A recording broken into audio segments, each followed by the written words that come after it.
ಕಳೆದ 2024ರಲ್ಲಿ ಉಡುಪಿ ಜಿಲ್ಲೆಯಾದ್ಯಂತ ಅಕ್ರಮ ಸಾಗಾಟಗಾರರಿಂದ ವಶಪಡಿಸಿಕೊಂಡ ಲಕ್ಷಾಂತರ ಮೌಲ್ಯದ ಗಾಂಜಾವನ್ನು ನಂದಿಕೂರು ಆಯುಷ್ ಘಟಕದಲ್ಲಿ ಉಡುಪಿ ಎಸ್ಪಿ ಅರುಣ್ ನೇತೃತ್ವದಲ್ಲಿ ನಾಶಪಡಿಸಲಾಯಿತು.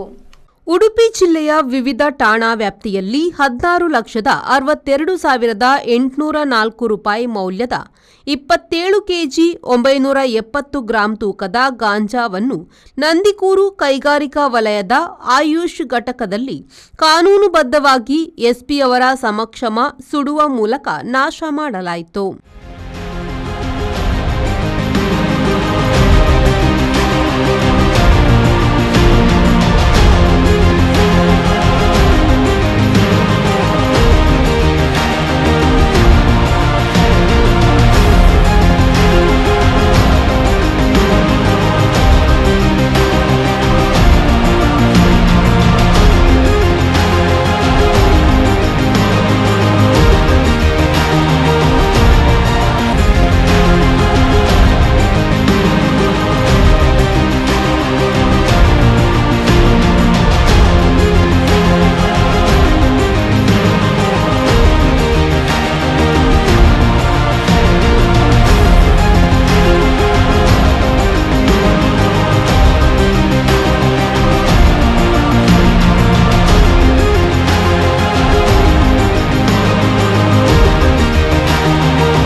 ಈ ಸಂದರ್ಭ ಎಸ್ಪಿ ಅರುಣ್ ಅವರೊಂದಿಗೆ Udupi DYSP Prabhu, Karkala DYSP Aravinda Kalagujji, Kapu circle inspector Jayashree Mane, Padubidri SI Prasanna ಹಾಗೂ ಪೊಲೀಸ್ ಸಿಬ್ಬಂದಿಗಳು ಉಪಸ್ಥಿತರಿದ್ದರು.